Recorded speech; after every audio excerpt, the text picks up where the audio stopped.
Hey, welcome to Old Ass Movie Reviews. I'm Scott. There's Dave. I forget where yeah, over there on the other side of the movie poster to this wonderful, wonderful slice of history right out of the 70s. Wonderful? No, not wonderful at all. Folks, sometimes you can't detect sarcasm, but it is there. We are full of it. That's not the only thing we're full Totally of. missed it. 1970 somethings. Kiss meets the Phantom of the Park. Later, also re-released off a bootleg as Attack of the Phantoms, and then Wow, this movie. wow is Yeah, right Kiss meets the Phantom of the Park. of the park. It's bad. Where to I was trying to begin? think of something nice to say Well, about it. here And the Kiss I can say costumes some were nice good. things. There's some good music. It's got a great soundtrack, except for one song, the made-for-movie song, "Rip and Destroy," which is a bastardized version of "Hotter Than Hell." It's very cringeworthy. It's very, I don't know what they were trying to do. This obviously was shot very quickly at Magic Mountain in between shows, I'm guessing. Kiss, actually, damn near everybody in this movie could not act. I don't even know where to start. What's that? I said, what do you mean, damn near? I still think maybe the park owner had some chops on him a little bit, but yeah, forgot who he was in real life, but I think he was a character actor, but he may have actually been one of their agents or some shit. I don't remember. Well, it's hard to remember all the crap that. So let me back up with this. I have heard about this movie for a long time, and I don't ever recall seeing it, but it was a big TV event when it came on. My wife was telling me about how the family gathered around. I love this. The family gathered around as Kiss. Kiss is on TV. Folks, if you don't know who Kiss is, you're under a damn rock. Just the hottest band in the world. But not in this movie. It's just comical, dude. This is a hard to find movie. You will have to buy a bootleg somewhere to watch it. And there are good copies out there. I was able to snag one off eBay, which is a beautiful, gorgeous transfer. Looks great, sounds great, except the movie is not great. And I'm going to talk about the good real quick. Real quick. I want to interject real quick. Yeah. On this disc that you have, did they update the special effects? No. Or are they still the same crappy special effects? Oh, it's still very crappy. Because there's a guy on YouTube who took some of those, and I meant to send you a link, but I completely forgot. I saw that when I was searching for this movie. I ran across that there was a dude on YouTube who took the special effects, and he made it look good. That doesn't change how bad the movie is at all. There's not much you could do with that. He did a nice job on the special effects, and he explains every step by step how he did it, and then he shows the effects. I'm sorry, I just had to ask. No, and that's cool. No, what I got is it looks like a regular. It's a release. I have a widescreen release, so they obviously did something to make it look widescreen, and then also it came with the 4:3 ratio TV release. I watched the widescreen release. Whoever ripped this movie did such a good job. And I'm not an advocate for piracy, but I can't find this movie anywhere. So, Gene Simmons, you're missing out. Well, no, I think Gene Simmons actually did something. I want to say he did something with this movie. Mm-hmm. Well, maybe he did, but he sold it like in a special package. Maybe? When I think they might have. It's hard to tell, but when I was looking for this and then looking at the history of how this was made and everything, I ran across a lot of articles and interviews that talked about how Gene and Paul, you do not mention this movie to them at all. Oh, no. Which shocks me because they could actually be selling it, because I'm going to tell you something. This movie is horrible. Oh, yeah. But as such a massive Kiss fan from the beginning, as a wee lad, I enjoyed this movie. I enjoyed seeing Kiss. I enjoy the concert footage. Every time I watch a movie like this, I want to go watch more concerts and everything. Right. I've seen Kiss multiple times live. It's always an amazing show. And just getting to see, I'm just such a fan. I'll admit this movie's horrible, but I'll watch it again. It is horrible.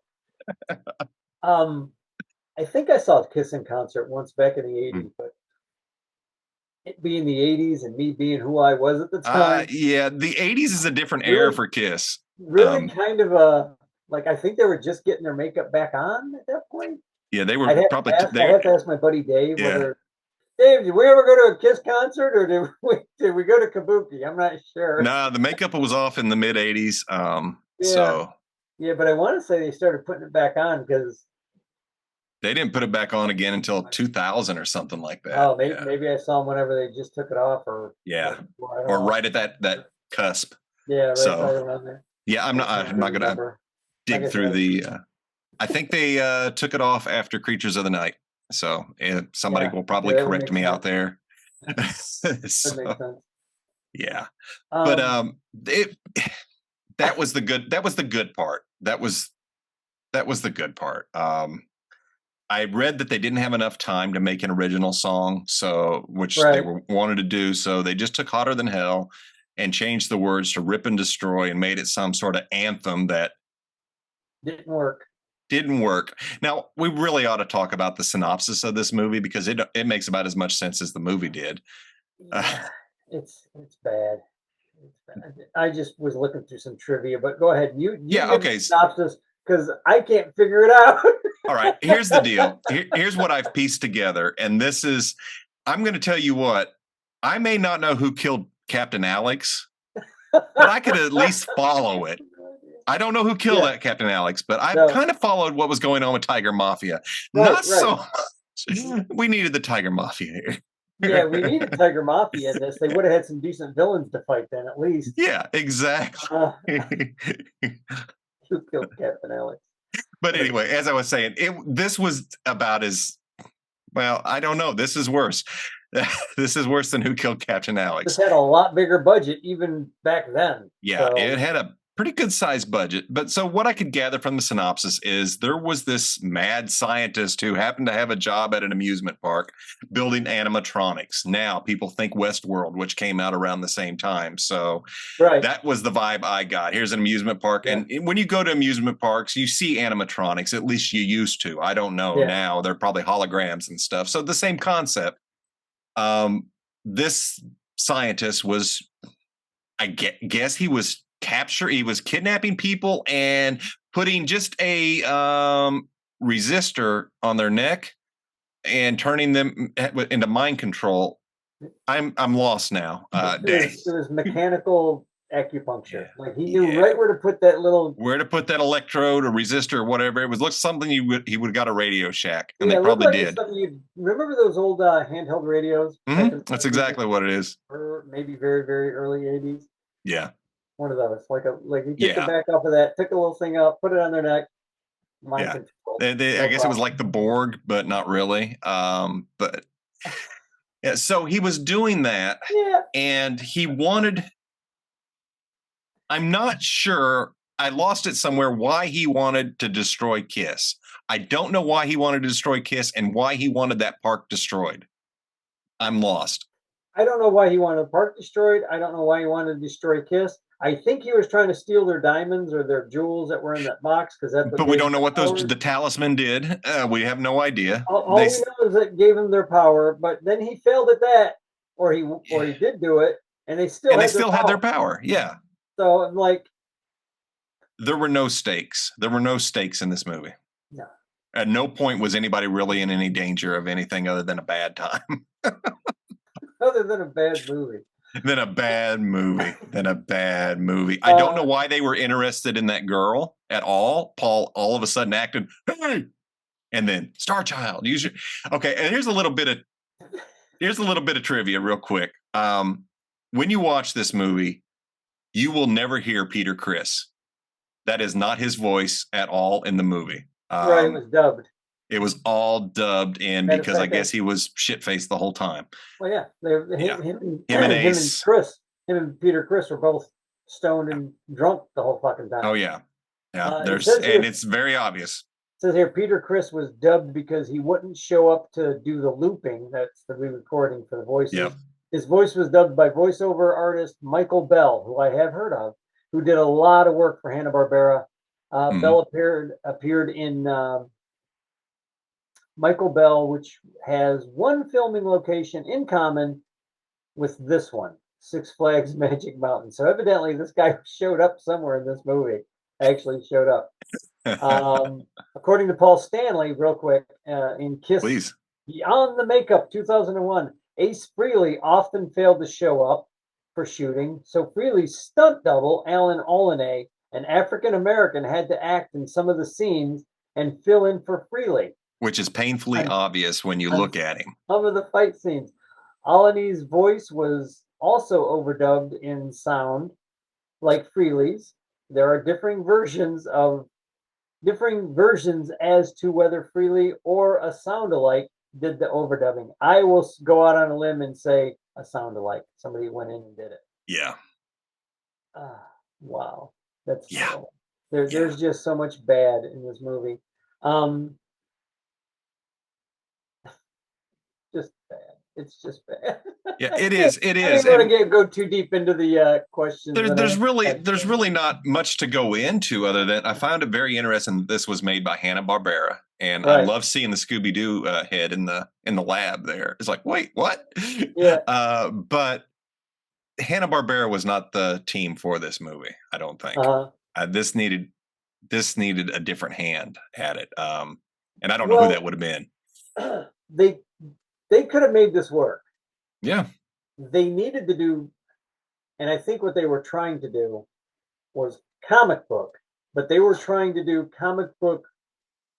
Remember the Justice League cartoon from the 70s where, it was really heavy-handed with the messaging kind of thing? Yeah.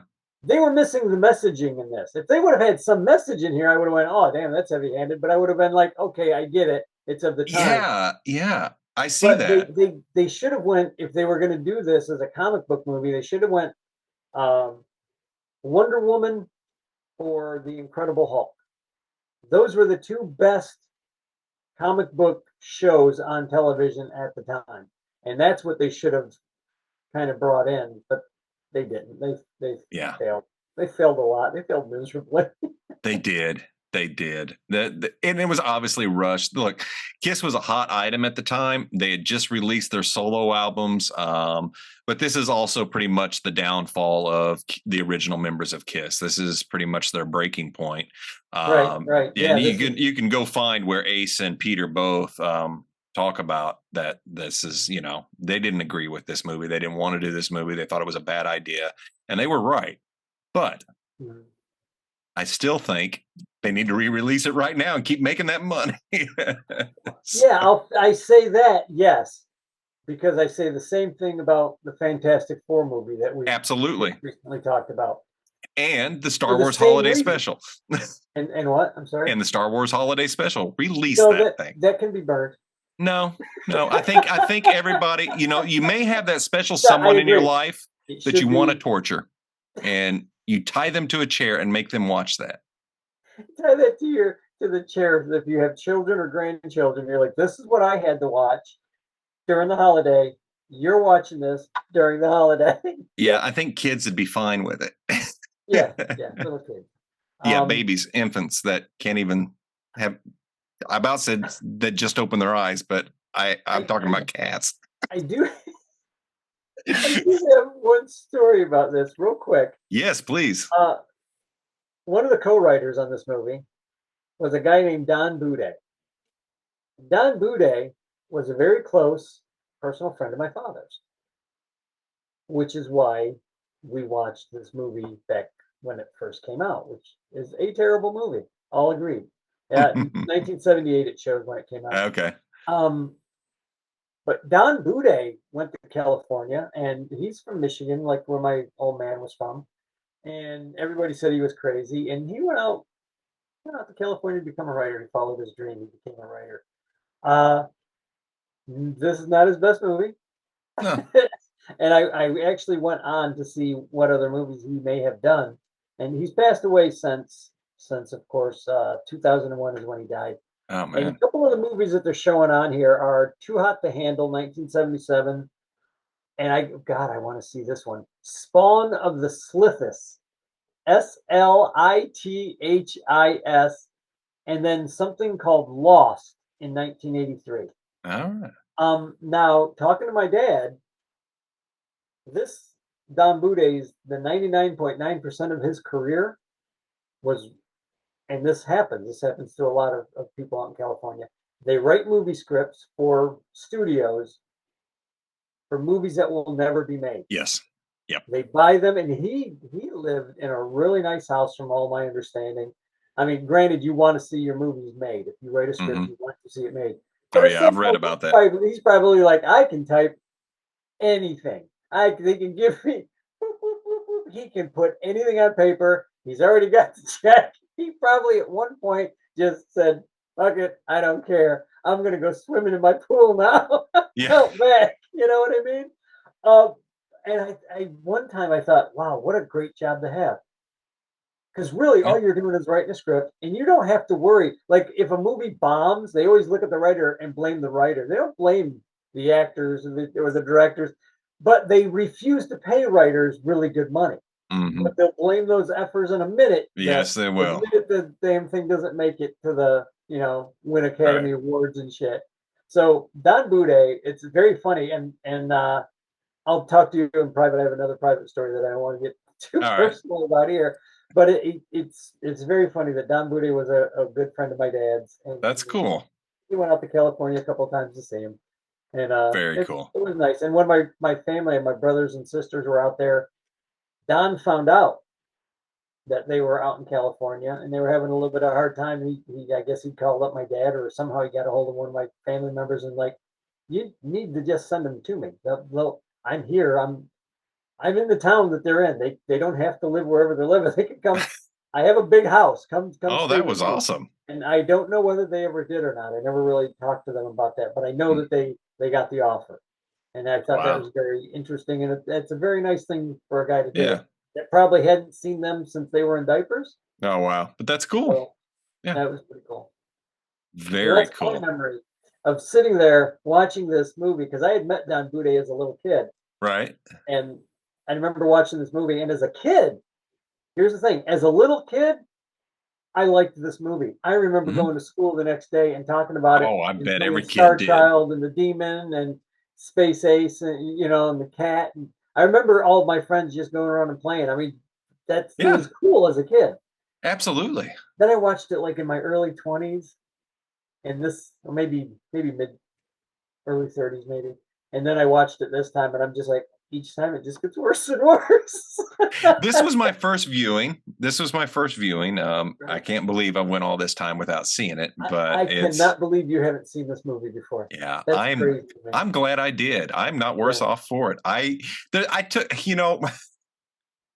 it's just one of those things. I'm gonna say this.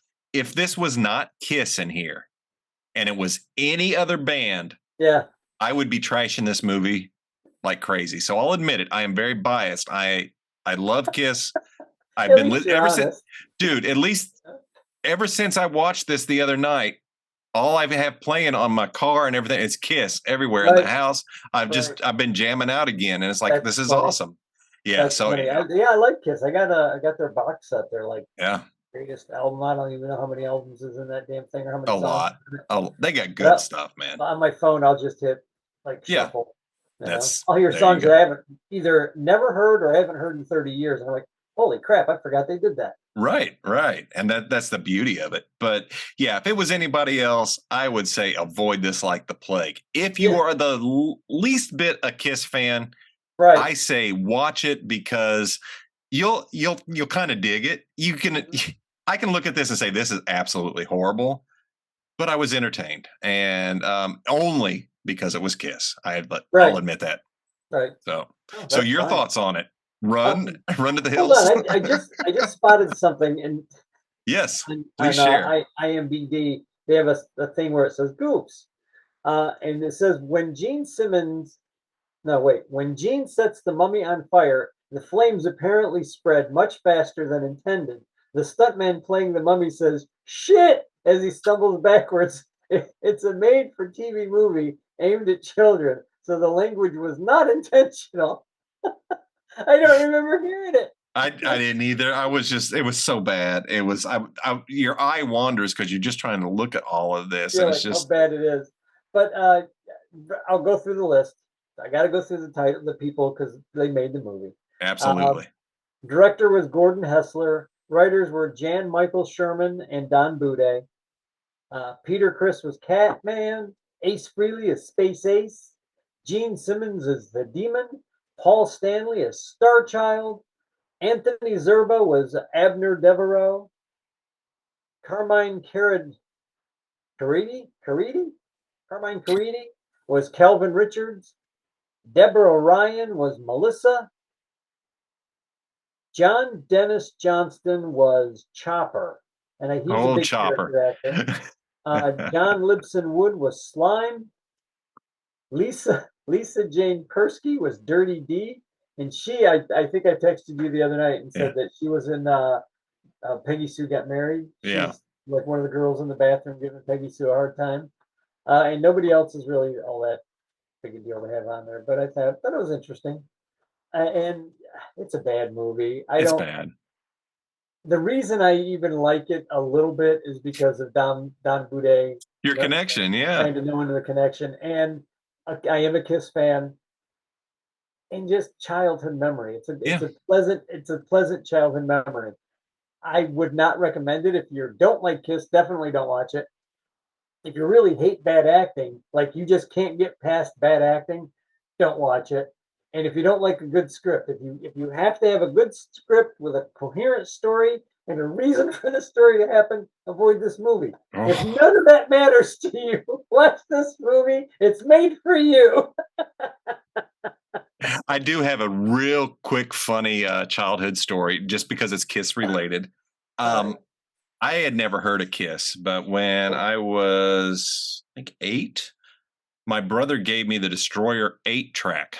If you don't know Oh what an 8-track, wow. folk, it is, folks, take a Is that look. when they're stepping out, or is that the circle with all their heads on? That's the with on planet on Earth, this Destroyer with the Right. 4 of them. Yeah. Okay, Stepping that's out. them Yeah. stepping across the. Okay, yeah. Yeah. I love that album cover. Iconic album cover. I did meet the artist of that.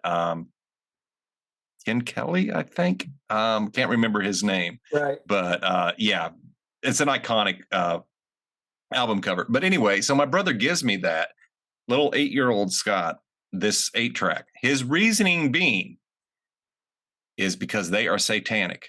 So here, little brother, listen away. What a weird brother. Thanks, bro. You made me who I am today. A Kiss fan. That's awesome. Yeah. I don't know how old I was when I first discovered Kiss, and I gotta say it was probably Gene Simmons, Spit in the Fire, Oh yeah. seeing those images. And as a kid, I was just getting into superhero comics, and man, I was like, these guys are superheroes. Look how they're dressed. And that's all I looked at as a kid. Yeah. I heard some of their music, but I wasn't interested in their music as a little kid. I was interested in Kiss. I was interested in how they dressed, what they look like. And it's a memory that I have. There was an album or a concert shot of all of them on stage. Gene Simmons is spitting the fire up. Um, Space Ace is off on the side doing his guitar thing, and Stanley's in front singing with his big hairy chest fucking out, and the cat's up in the.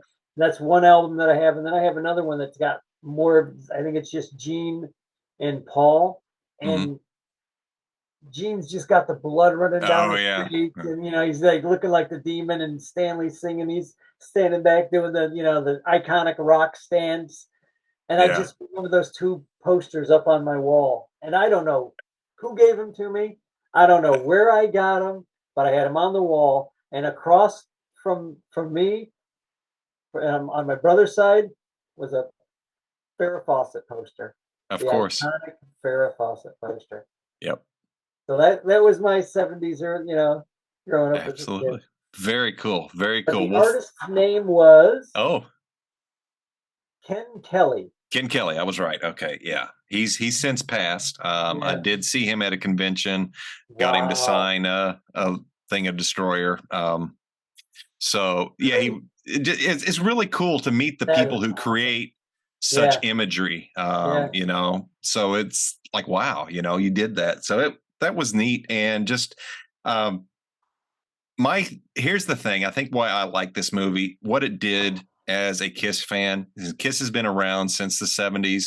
It's now 2023. They are finally allegedly retiring. I don't buy it.